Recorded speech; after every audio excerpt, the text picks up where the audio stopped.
Lift হলো বিশ্বের অন্যতম নিরাপদ এক যানবাহন, কিন্তু আমাদের অনেকের মনেই একটা ভয় কাজ করে। ইস, যদি লিফটের তার ছিঁড়ে যায়, বা লিফট যদি হঠাৎ নিচে পড়ে যায়, কিংবা ভেতরে আটকা পড়লে কি হবে। চিন্তা নেই, আজ আমরা লিফটের নাড়িভুড়ি সব খুলে দেখব এটি আসলে কিভাবে কাজ করে এবং কেন এটি এত নিরাপদ। প্রথমে লিফটের ঘরটা দেখা যাক। এই লম্বা সুড়ঙ্গটিকে বলা হয় লিফট শ্যাফট বা হোয়েস্টওয়ে।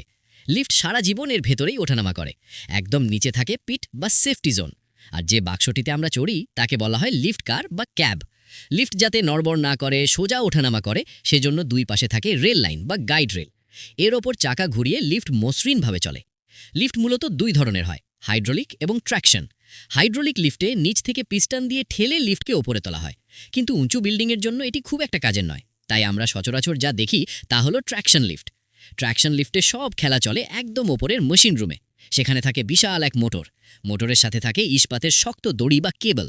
দড়ির এক মাথায় থাকে লিফটের বক্স, আর অন্য মাথায় থাকে ভারী লোহার পাত, যাকে বলে কাউন্টার ওয়েট। এটি লিফটের ওজনকে ব্যালেন্স করে।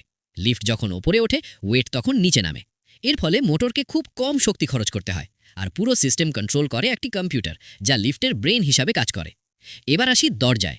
লিফটে আসলে দুই সেট দরজা থাকে, একটা ফ্লোরের আরেকটা লিফটের লিজের।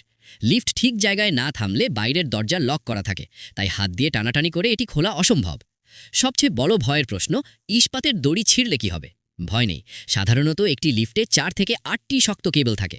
এর একটিই পুরো লিফটের ওজন নিতে সক্ষম। সবগুলো একসাথে ছেঁড়া প্রায় অসম্ভব। তর্কের খাতিরে ধরলাম সব ছিঁড়ে গেল, তবুও লিফট নিচে পড়বে না, কারণ লিফটে আছে মেকানিক্যাল ব্রেক। যখনই লিফটের গতি স্বাভাবিকের চেয়ে বেড়ে যায়, তখন গভর্নর নামের একটি যন্ত্র চাকার গতি থামিয়ে দেয় এবং সাঁড়াশির মতো ব্রেক বা সেফটি গিয়ার দিয়ে লিফটকে রেল লাইনের সাথে কামড়ে ধরে, ঠিক যেমন বাঘ শিকারকে কামড়ে ধরে। এমনকি নিচে পড়ার আগে লিফটকে থামানোর জন্য একদম নিচে থাকে শক্তিশালী স্প্রিং বা বাফার। তাই লিফটের তার কেউ কেটে দিলেও আপনি নিরাপদে থাকবেন। আসল বিপদ হলো লিফটে আটকা পড়লে জোর করে দরজা খোলার চেষ্টা করা। তাই কখনো আটকা পড়লে প্যানিক না করে ইমার্জেন্সি বাটন চাপুন এবং সাহায্যের অপেক্ষা করুন।